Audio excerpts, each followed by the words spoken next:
여러분, 다니엘서는 지난주에도 말씀을 드렸듯이 아주 매우 중요한 그런 장이 되겠습니다.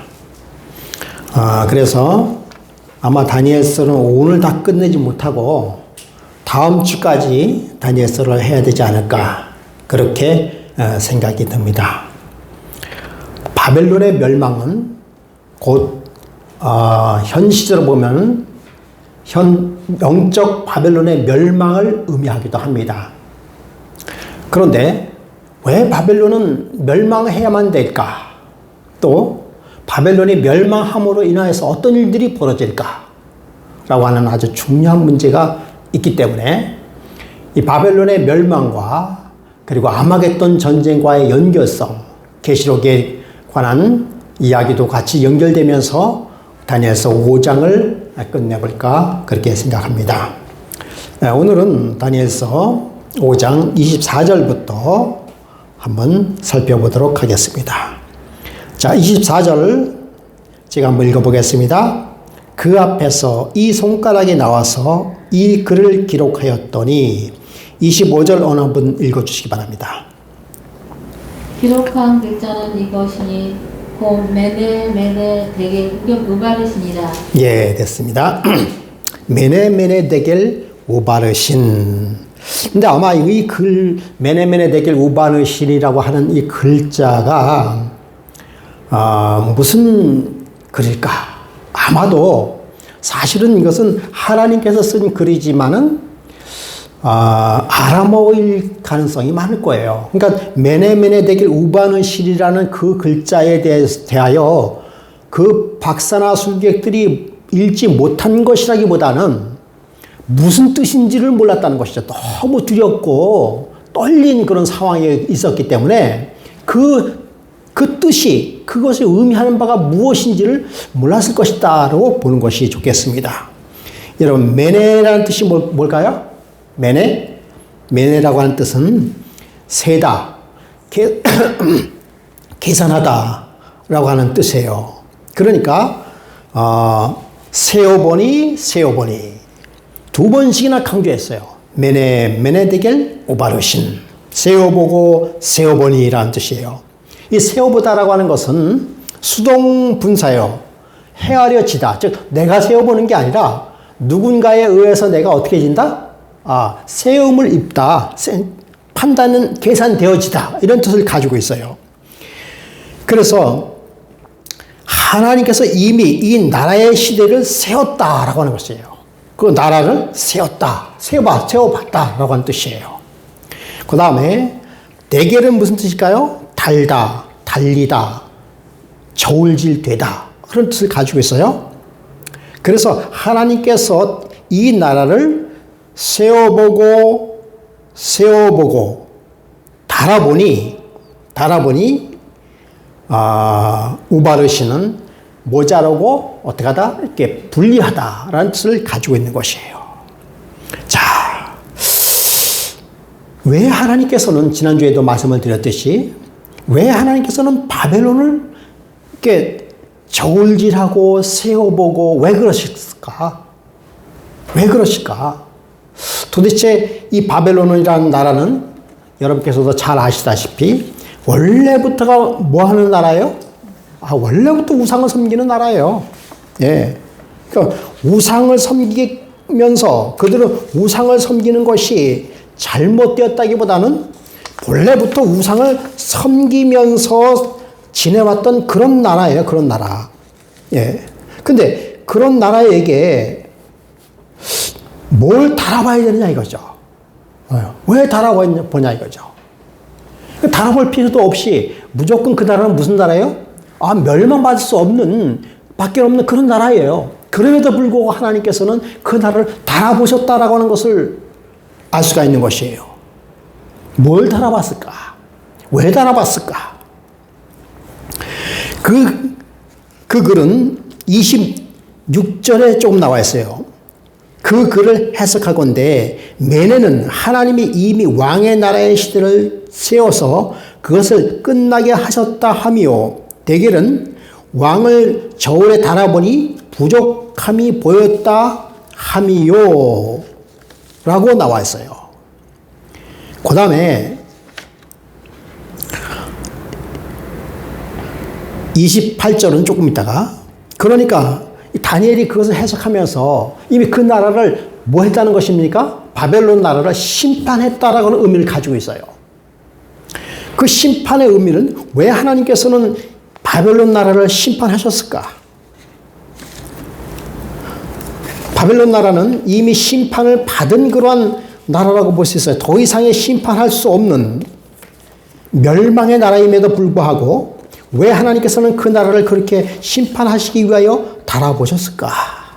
라는 것을, 이 바벨론은 역사적으로 하나님의 섭리에 역행하는 악의 축이었습니다. 그래서 속히 멸망해야 될 그런 나라예요. 없어져야 하는 나라입니다. 그럼에도 불구하고 달아본 이유는, 그는 바벨론이 속히 멸망되어야 하나님의 성전이 건축되고 당신의 백성들이 뭐 하기 위한, 세방되어야 되는 그러한 기로에 놓여 있는 나라가 바벨론 나라예요. 만약에 바벨론이 멸망되기로 작정되었다고 한다면, 그러니까 예정에 의하여 멸망되기로 작정되었다. 사실은 바벨론의 멸망은 미리 예언되어 있습니다. 조금 이따 살펴보겠습니다만은, 그럼에도 불구하고 이게 하나님의 주권에 의하여 그 나라는 멸망된 나라예요. 그런데 왜 달아볼 필요가 있었을까라고 하는 것입니다. 이것은 바벨론 나라에 대하여 하나님께서는 그 바벨론 나라를 구원하려고 하는 구속의 역사가 있었다는 사실을 말해주는 것입니다. 그러니까 하나님께서는 이 바벨론 나라를 버리지 않으셨어요. 이 바벨론은 뭐 하려고요? 구원하려고 하나님의 계획이 있었다는 사실을 우리는 알 수가 있는 것이에요. 그래서 하나님께서 이 바벨론 나라를 절대 버리지 않았습니다. 물론 바벨론의 그 벨사살 왕이 있었던 그 성전의 잔치의 장에는 수천 명의 하나님을 배도하는 그런 무리가 있었지만은, 그러나 바벨론 도성 안에는 수많은 사람들이, 즉 정말 좌우를 분별하지 못하는 순수한 이방의 백성들이 거기 살았을 거예요. 그렇지 않습니까? 그러므로 하나님께서 그들을 그냥 버리지 아니하시고 뭐 하기 위해서요? 그들을 구원하기 위한 구원의 섭리를 베풀었다는 사실을 우리가 여기서는 알 수 있어요. 그렇지 않고서는 다를 이유가 없어요. 왜 달아요? 이미 그런 재봤자 잴 것이 없는 그런 나라였어요. 예. 그래서 하나님께서는 누구를 통해서? 유다를 통해서, 즉 당신의 거룩한 백성들을 통해서 그 백성들이 바벨론의 포로로 되면서 그 바벨론을 구원하고자 하는 하나님의 계획이 그들에게 있었다는 사실을 우리는 성경을 통해서 너무나도 잘 알 수 있는 것이에요. 그러면서 여기서 그 다니엘이 말씀했을 때 26절에 그 해석하건대 매는 하나님이 이미 왕의 나라의 시대를 세워서 그것을 끝나게 세웠다라고 하는 것이에요. 그 뜻은 무슨 얘기인가 하면, 벨사살은 충분히 하나님에 대해서 알고 그가 회개해야 될 필요성을 회개할 수 있는 기한을 하나님께서 그에게 충분히 주셨다는 것입니다. 그럼에도 불구하고 하나님께 그 벨사살은 회개하지 않았다고 하는 것입니다. 그러므로 그 바벨론에게 하나님께서는 심판을 내릴 수밖에 없었다는 것입니다. 지난번에도 말씀을 드렸듯이요, 하나님께서 이스라엘 백성들을 선택한 이유가 뭘까요? 왜 하나님께서는 이스라엘 백성을 선택했을까요? 왜 하나님께서 이스라엘 백성들에게 거룩한 하나님의 계명을 주면서 그를 선택한 백성이라고 지명해 주었을까요? 그들만 구원받으려고 하나님께서 그렇게 한 것이 절대 아닙니다. 그 백성을 그렇게 한 것은 하나님을 모르는 이방 백성들에게 뭘 하라고요? 복음을 전하라고 그들에게 거룩한 하나님의 계명을 주시고 또 하나님의 섭리를 주시고 당신의 하나님께서 부으시는 모든 사랑과 관심을 다 그들에게 부어줬어요. 그래서 그들은 그것을 가지고 누구를 전해야 되겠어요? 여호와 하나님을 이방인들에게 전해야 되는 그런 사명감을 가지고 있었던 민족이 바로 유대인 민족이었어요. 근데 그들이 그렇게 하지 아니하고 오히려 그들이 세상에 가지고 있는 풍습과 우상을 섬김으로 말미암아 하나님께서는 그들에게 정신을 차리게 하기 위하여 바벨론이라고 하는 잣대를 가지고 바벨론이라고 하는 몽디를 가지고 그들을 뭐 했습니까? 그야말로 푸른 초장으로 인도하기 위하여 바벨론의 포로를 삼으신 거예요. 그래서 이스라엘 백성도 깊이 회개하고 그리고 그들을 통해서 하나님을 알지 못했던 바벨론 도성에게 하나님의 복음을 전하기 위하여 그들을 그렇게 인도하셨던 것이죠. 여러분, 그런데 유대인 백성들이 그들이 끝까지 오면서 그 사실들을 다 쳐버렸어요. 예수님 오시기 전까지. 그래서 결국은 그들은 뭐 했습니까? 멸망을 받게 될 수밖에 없었던 사실이죠. 그러므로 여기서 우리가 한 가지 분명히 알 수 있는 것은 구약의 십계명을 주신 것은 유대 백성들만을 위해서 준 것은 절대 아니라는 사실을 우리 너무나도 잘 알 수 있습니다. 유대인들에게 십계명을 준 것은 그것을 잘 지키고 모함으로 인해서 본보임으로 인해서 많은 하나님을 모르는 그 이방 민족들이 그 유대인들의 그 삶을 보면서 여호와 하나님을 뭐하도록 깨닫도록 믿도록 그렇게 복음을 주신 것이에요. 결코 이스라엘 백성들만 그거 믿고 구원받으라고만 준 건 절대 아닌 것입니다. 우리가 계명을 자칫 우리가 이스라엘 백성들에게만 주어졌다라고 단정 지은 것은 절대로 옳지 않다는 사실을 알 수가 있는 것이죠. 그것이 하나님의 기별이었어요. 그것이 하나님의 섭리인 것입니다. 그런 섭리가 없이 하나님께서는 바벨론을 심판할 이유가 전혀 없는 것이에요. 그러니까 바벨론도 충분히 하나님 여호와 하나님의 기별을 받아들이고 그리고 그들이 회개할 수 있는 기간과 회개할 수 있는 증거를 충분히 주셨다라고 하는 것입니다. 그것은 우리가 느부갓네살 왕을 통해서 알 수가 있는 것이에요. 느부갓네살은 그가 여러 가지 어려움을 통해서 여호와 하나님을 찬양할 수밖에 없었다는 사실과 그런 모든 것들을 바라봤던 이 벨사살 왕은 하나님을 정말 믿을 수 있는 기회를 저버렸다는 사실을 알 수가 있는 것입니다. 자, 사도행전 17장 30절에 있는 말씀 지난주에 봤는데 오늘 한번 다시 읽어주시기 바랍니다. 사도행전 17장 30절 31절 사도행전 17장 30절 31절 알지 못하던 시대에는 하나님이 허물지 아니하셨거니와 이제는 어디든지 사람을 다 명하사 회개하라 하셨으니 네, 31절 이는 정하신 사람으로 하여금 천하를 공의로 심판한 날을 작정하시고 이에 저를 죽은 자 가운데서 다시 살리신 것으로 모든 사람에게 믿을 만한 증거를 주셨습니다. 네, 여기 보니까 알지 못하던 시대에는 하나님이 관과하셨거니와 그러니까 알지 못하는 것에 대하여는 하나님께서 이해하고 넘어가신다는 것이에요. 심판하지 않는다는 얘기입니다. 그렇죠? 그러니까 바벨론 왕이 하나님을 알지 못했다고 한다면은 간과하고 넘어갈 수 있을 거예요. 이제는 어딘지 사람이 다 명하사 이제는 어디든지 사람에게 다 명하사 회개하게 하라 하셨으니 그러니까 이제는 무슨 얘기인가 하면은 이제는 하나님을 모르는 사람들이 없다는 얘기예요. 그렇죠?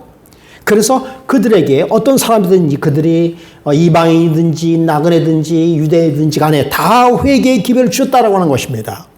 이는 정하신 사람으로 하여금 천하를 공의로 심판한 날을 작정하시고 여기 보니까 천하를 공의로 심판한 날을 작정하시고 이에 그를 죽은 자 가운데서 다시 살리신 것으로 모든 사람들에게 믿을 만한 증거를 주셨습니다 라고 얘기했어요. 여기 보니까 심판의 날을 작정하시고 라는 단어가 나왔습니다. 심판의 날을 작정하셨다. 여러분 이것은 사도행전 17장이에요. 여러분 사도행전은 예수님께서 돌아가신 이후에 약 30년, 40년 후에 쓰여진 책입니다. 그러므로 천하를 공의로 심판하는 날을 작정하셨다라고 하는 것은 십자가에서 심판이 이루어졌다라고 하는 것일까요? 십자가에서 이미 심판이 이루어졌다라고 한다면 여기서 이 성경 구절만 본다면 십자가에서 심판이 이루어졌다라고 한다면 굳이 심판의 날을 작정하시고 이런 말을 하지 않았을 거예요. 이미 심판은 끝난 일이기 때문에. 그러니까 이것은 앞으로 심판의 날이 있을 것을 얘기하는 것입니다. 이에 그를 죽은 자 가운데서 다시 살리신 것으로 모든 사람들에게 믿을 만한 증거를 주었다. 여러분, 죽은 자 가운데서 다시 살리신 것으로라고 했어요. 그럼 죽은 자 가운데 다시 살아나고 살신 분이 누구십니까? 예수님이셔요, 예수님. 예.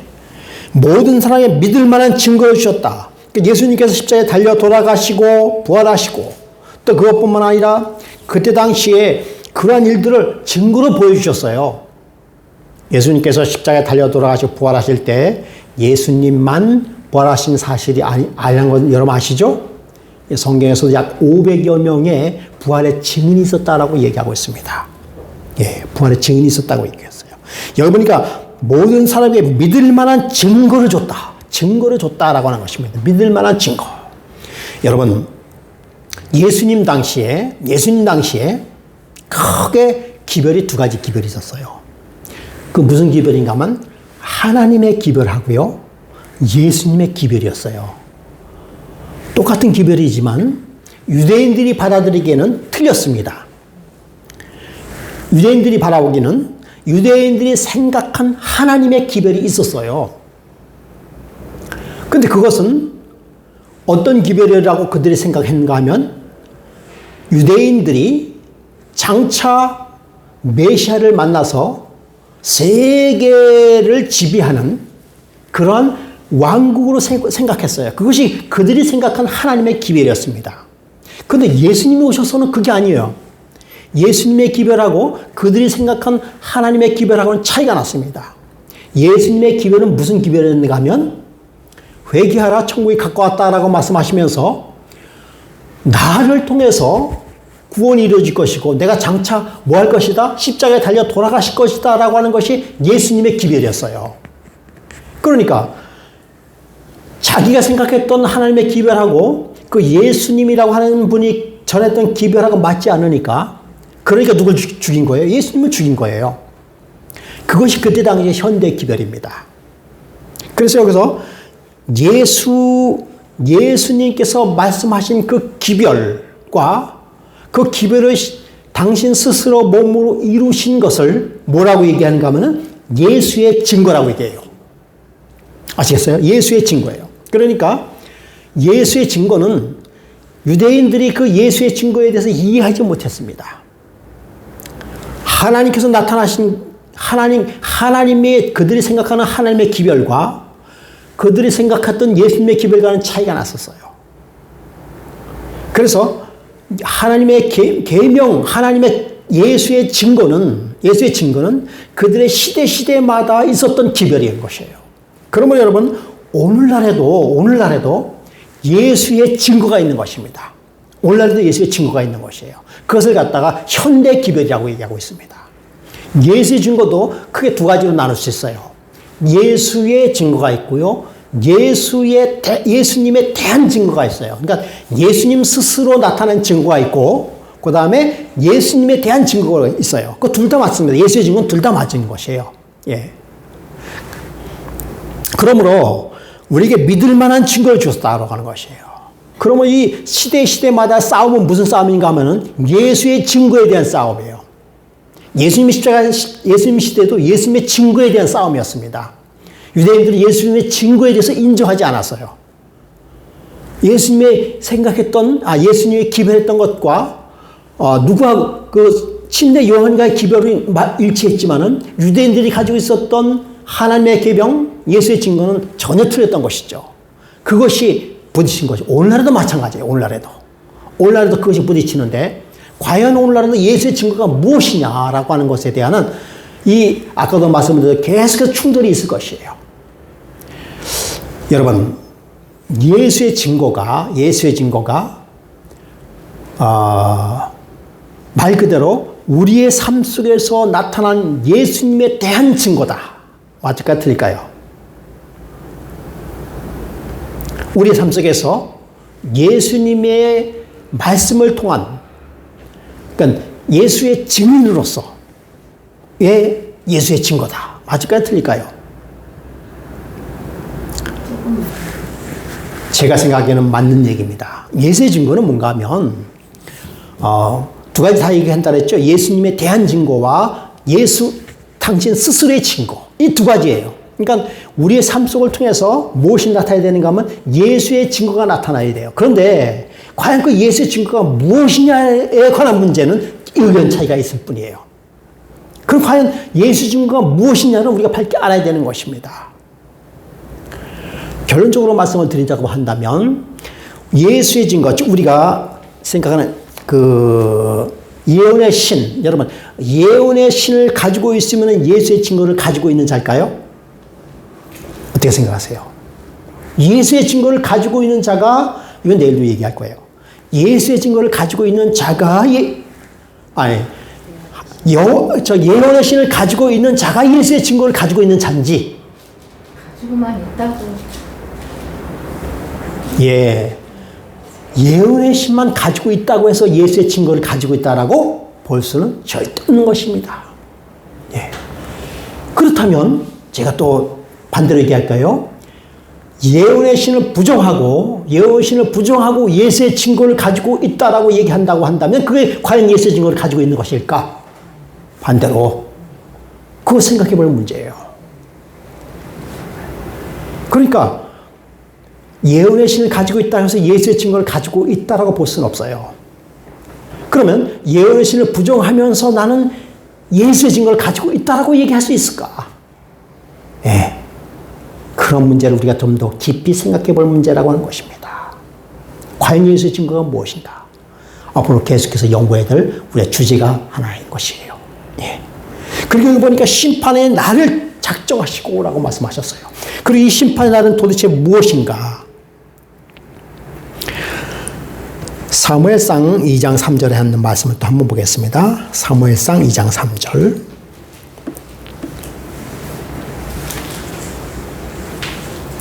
찾아서 한번 읽어보시기 바랍니다.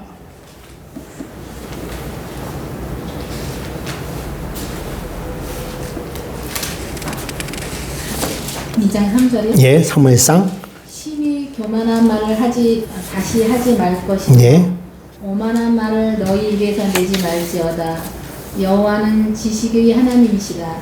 행동을 달아보시느니라. 예, 그러니까 심히 교만한 말을 하지 말 것이며 오만한 말을 너희 입에서 내지 말지니라. 여호와는 지식의 하나님이시라. 무엇을 달아본다고요? 행동을 달아보시느니라 라고 말씀했습니다. 말을 달아본다고 한 말이 아니었어요. 생각을 달아본다, 혹은 뭐 믿음을 달아본다, 믿음을 보겠느냐라는 말도 있죠. 예? 그런데 여기에 보면 행동을 따라본다라고 말씀하고 있어요. 여러분, 지난주에 설교에서도 말씀을 드렸듯이요. 선한 일을 행한 자와 악한 일을 행한 자. 그러니까 그 모든 것들은 결과는 행동으로 나타나게 되어 있습니다. 우리가 사랑을 하면 반드시 100% 행동이 나타나게 되어 있어요. 우리가 하나님을 사랑하면, 하나님을 극진히 사랑하면 그 결과로 뭐로 나타나 있습니까? 행동으로 나타나게 되어 있어요. 그래서 지난주에 말씀을 드렸죠. 우리가 정말 하나님의 기별을 받아들이면은, 기별을 받아들인 자는 저 혼자 산속에 들어가서 자기 일생 살 동안 자기를 수양하면서 살게끔 만들어져 있지 않아요. 성경은. 절대로 그렇게 되어 있지 않습니다. 정말 하나님을 깊이 깨달은 사람은 거기서 나와서 복음을 전하기 위해 세상에 가게끔 되어 있어요. 그게 성경의 모든 원리예요. 그 자기 수양으로 끝까지 끝나면서 그렇게 뭐 어디 수도원처럼 깊이 수도하다가 거기서 죽는 것이 하나님의 뜻이 절대 아닙니다. 성경에 그렇게 나와 있는 적이 하나도 없어요. 하나님의 뜻을 깨달았으면 반드시 그 깨달은 만큼 하나님의 복음을 전하기 위해 세상에 나갔다는 것이에요. 옛날에 과거에 와일드스인들도 그들이 핍박을 피해서 산으로 들어가고 굴속에 살았지만은 그들이 거기 살다가도 정기적으로 세상에 나와서 하나님의 복음을 전했어요. 그것이 기독교의 특징이에요. 그래서 하나님의 사랑을 깊이 깨달은 사람은 반드시 그 행동이, 그 결과가 어떻게 행동으로 나타나게 되어 있습니다. 그래서 하나님께서는 그 행동을 달아보시겠다라고 말씀하신 것이에요. 이게 뭐 율법주의적인 것이 아니고 반드시 그 행동이 나타나겠다는 것입니다. 사실 그 행동은 우리가 인간으로서 어느 정도는 알 수 있죠. 그렇죠. 저 사람 정말 너무 율법적인 것 같아. 라고 이렇게 우리가 어림잡아 얘기할 수 있지만 정확하게는 우리 인간은 알 수 없습니다. 오직 누구밖에 알 수 없어요? 하나님밖에 알 수밖에 없는 것이에요. 목사님이 너무 율법주의다. 그러고 보여서 나름대로 어느 정도 판단할 수 있겠지만, 그러나 깊은 것은 누구밖에 모르는 거예요. 하나님밖에 모르는 것입니다. 네. 참 요즘에 그런 여러 가지를 보면서 한편 마음 구석에서는 약간 정말 회의감도 옵니다. 어떤 사람은 율법적으로 나가고, 그렇죠? 자기 의의를 자랑하고 말해요. 네. 근데 그것도 보고 싶은 생각은 없지만, 또 어떤 사람은 뭔가 하면 율법을 너무 무시하면서 마치 그 율법이 이 죄악의 그 원천인 것처럼 이야기하면서 율법을 버려야 되고 율법에 대해서 계속 이야기하면서 율법주의적인 것을 경계하고, 그러면서 오히려 그것이 오히려 더 율법적인 것 같아요, 제가 보기에는. 그러니까 예를 들어서 어떤 사람이 헌금을 얘기는 11금을 잘 내는 것도 어떻게 보면 그것도 인간적으로 율법주의적이다 이렇게 이야기하는 그것도 제가 봅니다. 그럼 어떻게 그런 판단을 이렇게 함부로 할 수 있는지. 그러니까 정말 그렇게 주장하시는 분들의 특징은 뭔가 하면 오직 예수. 그러니까 오직 예수를 주장하면서 그런 걸 자꾸만 이렇게 이야기하는 거 보면 그 자체가 율법적인 것 같아요. 그래서 정말 인간의 기본적인 마음은 뭐가 있는가 보면요. 하나님께서는요, 그것도 절대 무시하지 않으셨어요. 우리 인간의 마음 속에 이기심 있나요? 있어요. 이기심 있고, 그건 누구나 다 가지고 있습니다, 사실은요. 욕심 있나요? 다 가지고 있어요, 욕심. 또, 남 미워하는 마음 가지고 있나요? 다 가지고 있어요. 남 사랑하는 마음도 가지고 있잖아요. 미워하는 마음도 가지고 있고, 사춘이 땅을 사면 배 아픈 거, 그 인간의 죄된 인간의 근본의 근본. 저는 그렇게 봐요. 근본이에요. 우리가 사실은 우리가 50년, 60년 하나님을 믿었다 하더라도 그 마음 자체를 가지고 있는 것은 제가 보기엔 인간의 근본인 것 같아요.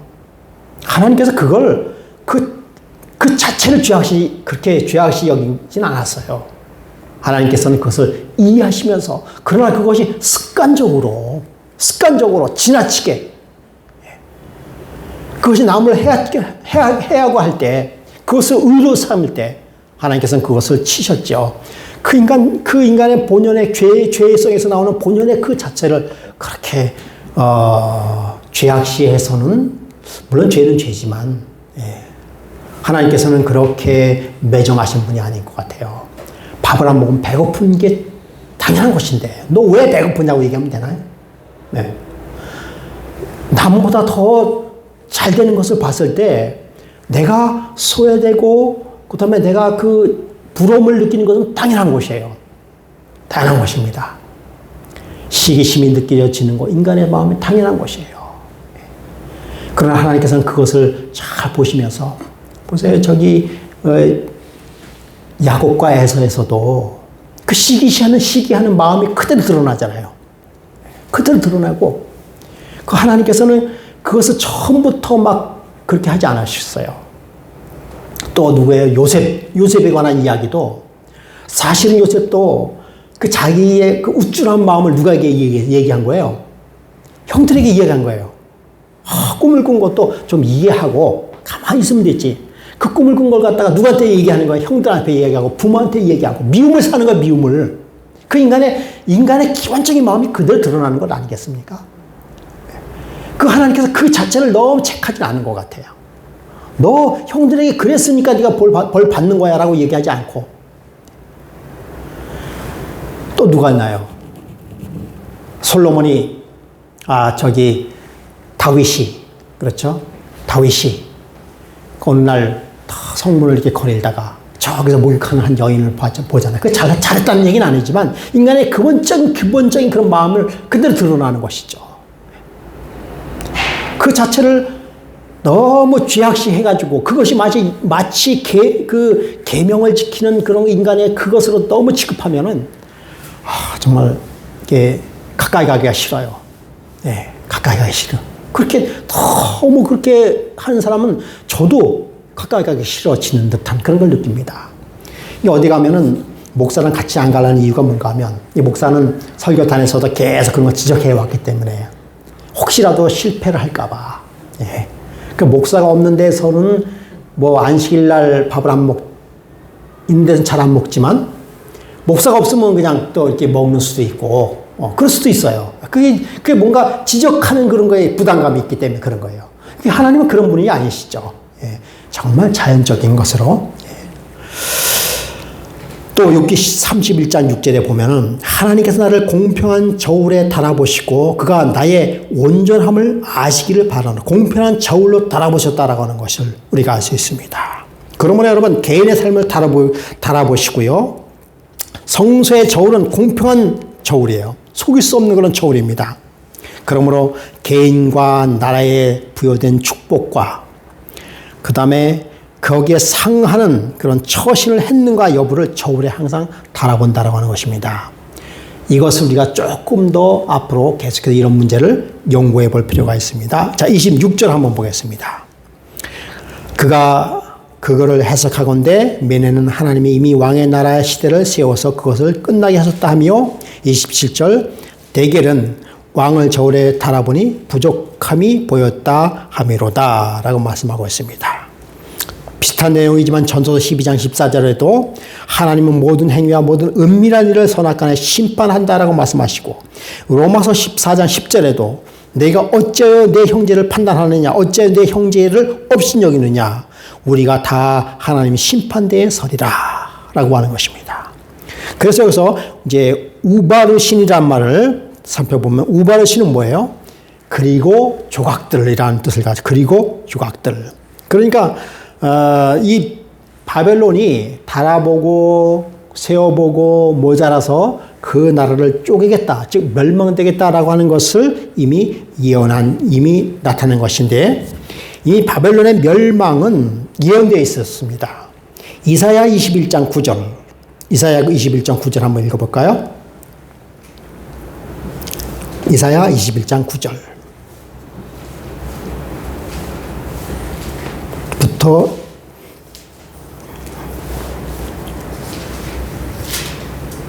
한번 읽어보세요. 마병대가 쌍쌍이 오나이다. 그가 대답하여 가라사대 함락되었다. 함락되었도다.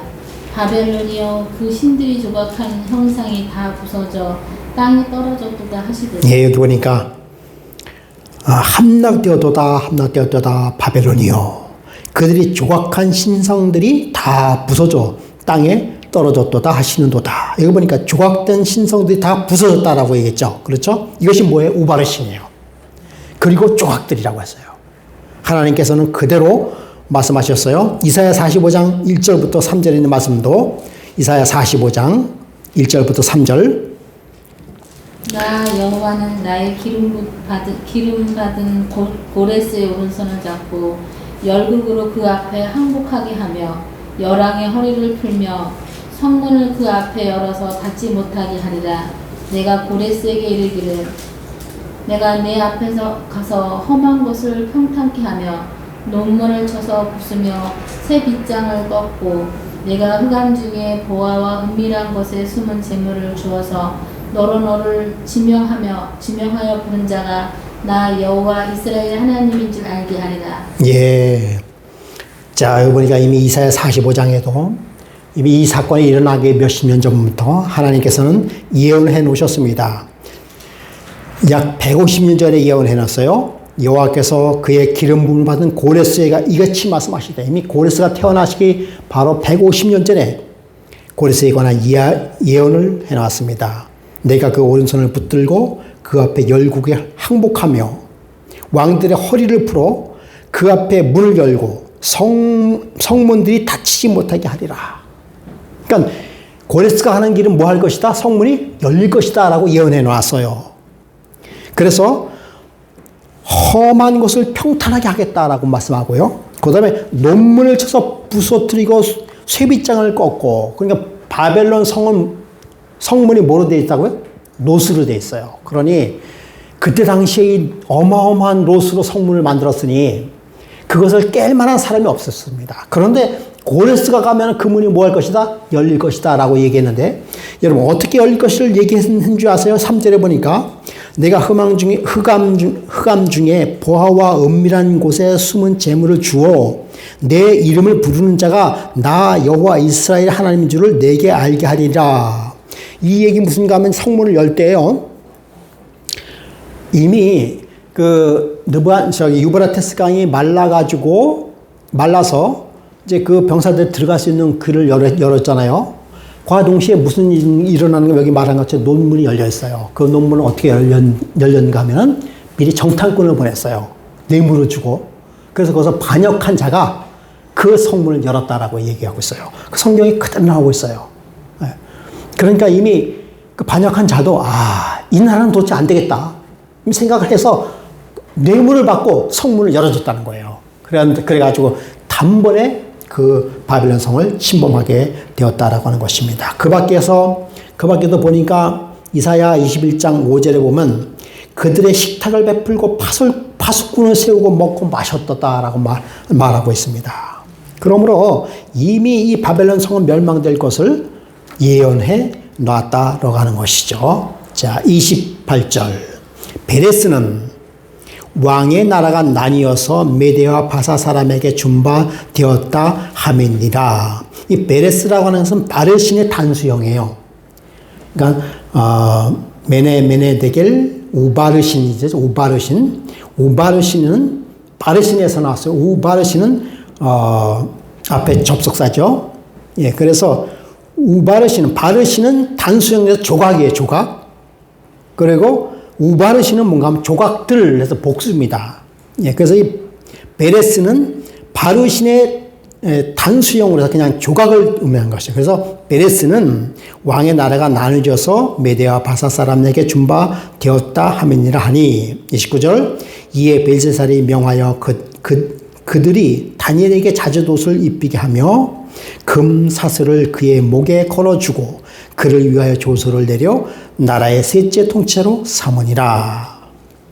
처음에는 다니엘이 그것을 거절했는데 29절에는 거절한 것 같지 않아요? 셋째 통치자로 삼으니라 하고 3절에 그날 밤에 갈대아 왕 벨사살이 죽임을 당하였고 31절 메대 사람 다리오가 나라를 얻었는데 그때의 다리오는 62세였더라 라고 말을 하고 있습니다. 이렇게 해서 다니엘서가 끝나는데요. 우리가 다니엘서를 끝나기 전에 우리가 한 가지 살펴볼 것이 있습니다. 여러분, 바벨론의 멸망의 원인이 뭘까요? 바벨론의 멸망의 원인. 이것을 알아야 영적 바벨론의 멸망의 원인이 무엇인지를 가늠할 수가 있습니다. 멸망의 원인이 뭘까요? 우리가 아는 지식으로 얘기한다면 바벨론 성의 멸망의 원인이 뭐예요? 첫 번째 드러나는 것이 있죠. 그들이 하나님의 거룩한 성전을 뭐 했습니까? 회파하고, 그렇죠? 그리고 그게 뭐 했어요, 그들이? 거룩한 하나님의 성전을 파괴하고 또 그것뿐만 아니라 그들이 가지고 있었던 거룩한 물건으로서 뭐 했습니까? 술을 마시고 우상을 섬기는 일에 그들을 대신했다는 것이에요. 그러니까 이것은 그 죄악의 극치를 보여준 것이죠. 그것이 바벨론의 멸망의 원인인 것이에요. 자, 여러분, 우리가 현 시대의 바벨론의 멸망의 원인이 무엇인가를 우리가 알 수 있어요. 그 얘기는 뭔가 하면 그들이 참난된 일을 행할 때 바벨론의 멸망의 극치가 온다는 것입니다. 잘 봐야 돼요, 우리가. 이 시대에 그 어떤 집단이, 성경에 말하는 영적 바벨론의 집단이 하나님의 창조주 하나님을 모독하고 신격 모독이 극치에 왔을 때, 그때 바벨론의 멸망이 가까웠다는 사실을 우리는 알 수가 있는 것이에요. 예. 그래서 잘 봐야 됩니다. 오늘날 우리 시대가 어떻게 돌아가는지 잘 봐야 돼요. 여러분, 바벨론은 경제가 매우 중요하긴 해요. 그런데 고대 바벨론의 멸망의 원인이 경제 때문에 멸망된 게 아니에요. 그러니까 그들이 못 먹고 살아가지고 더 이상 못 살겠다 해가지고 바벨론 멸망을 시킨 것이 아니에요. 그 안에는, 바벨론 성 안에는요, 20년 동안의 먹을 양식이 쌓여있어요. 그 바벨론 도성 안에 있는 사람들이 20년 동안 먹을 양식. 야, 그러니까 지금보다 더 부자예요, 그들이. 그러니까 그 때문에 멸망된 게 아니에요. 그러니까 아마도 앞으로도 이 큰 성 바벨론이 경제가 흔들려서 멸망될 것 같지는 않아요. 성경에 그렇게 나와 있지는 않습니다. 네, 그들이 경제권을 쥐는 건 확실해요. 그래서 하나님을 믿는 백성들에게 매매를 못하고 하는 것은 사실일지 모르지만 경제가 세계 경제가 흔들려서 세상 그 큰 성 바벨론이 멸망한 것 같지는 않아요. 그래도 불구하고 경제는 매우 중요한 것이죠. 왜냐하면 그들이 경제가 든든하다라고 생각했기 때문에 거기서 잔치를 베풀었어요. 그 다음에 또 뭘까요? 바벨론 성의 멸망의 원인. 우리 고대 바벨론 성의 멸망의 원인이 뭘까요? 그들이 왜 멸망했을까? 그것은 아까도 말씀드렸지만 하나님의 예루살렘을 파괴했기 때문에 바벨론이 멸망되지 않으면 예루살렘 성이 건설될 수가 없어요. 그렇기 때문에 바벨론 성의 멸망의 원인은 두 번째, 하나님의 백성을 짓밟고 예루살렘을 파괴했기 때문에 멸망을 받을 수밖에 없는 것이었어요. 마찬가지로 영적 현재 큰 성 바벨론이 멸망할 수 있는 원인 중에 하나는 또 뭔가 하면은 거룩한 하나님의 백성을 짓밟고 예루살렘을 파괴하는 것, 예루살렘 성을 파괴하는 일이에요. 여러분 그럼 오늘날 예루살렘 성은 뭘까요? 오늘 그래서 새 예루살렘을 건축해야 된다고 뭐 제3성전이란 말이 나오죠. 그렇죠? 예. 그것을 파괴하는 것일까? 여기서 예루살렘을 성을 파괴한다라고 하는 것은 교회를 파괴하는 것도 사실이죠. 예, 그러나 하늘 예루살렘 성, 제가 보기에는요, 하늘의 성소를 파괴시키는 그런 일이 일어날 것이라고 생각이 들어요. 그러니까 심판은 없다. 더 이상 하늘에 있는 심판은 없다.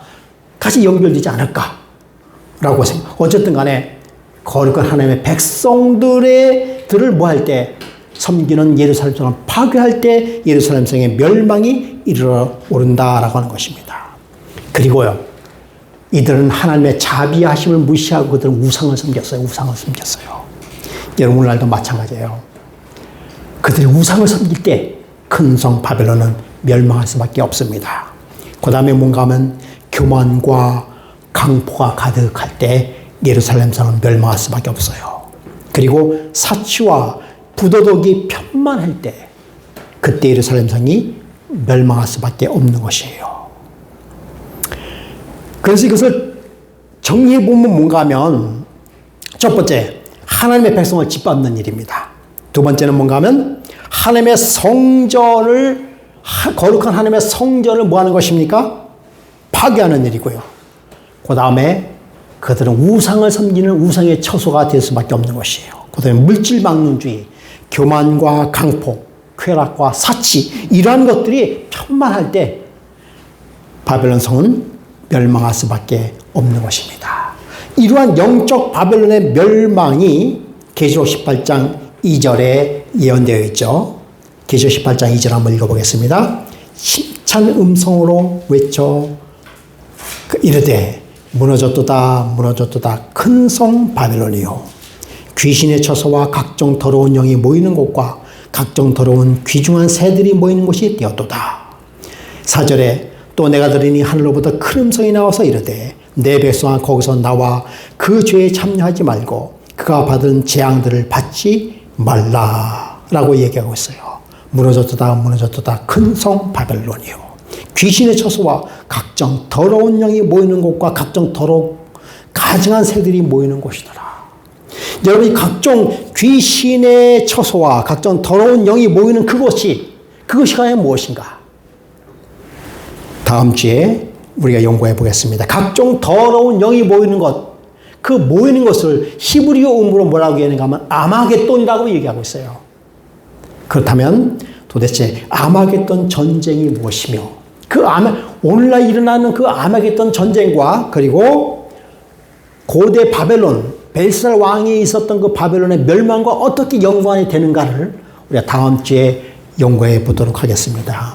제가 보기에는 5장의 하이라이트, 아마겟돈 전쟁에 대해서 같이 한번 생각해 보는 그런 시간을 갖도록 하겠습니다.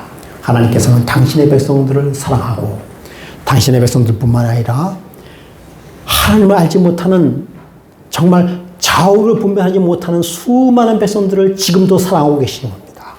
아마도 하나님께서 그렇게 멸망의 시간을, 재림의 시간을 늦추고 있는 이유는 아직도 하나님께서는 그 백성들을 사랑하기 때문에 그런 것이에요. 그렇기 때문에 우리가 길이 참으시면서 우리가 해야 할 일, 마지막 하나님 백성들이 해야 할 일이 무엇인지를 가르쳐 주시는, 또 당신의 백성들이 반드시 그 해야 할 일들을 하기를 원하시는 간절한 하나님의 기별의 그 소식이 오늘날 우리에게 미치고 우리에게 있는 것입니다. 여러분, 우리가 왜 남은 백성인지, 왜 우리가 그리스도인이 됐는지 우리가 깊이 생각하면서 하나님께서 우리에게 베풀어 주신 놀라운 구원의 기별을 체험하고 전하는 그러한 저와 여러분이 되기를 간절히 바라면서 이 시간 말씀을 마치겠습니다.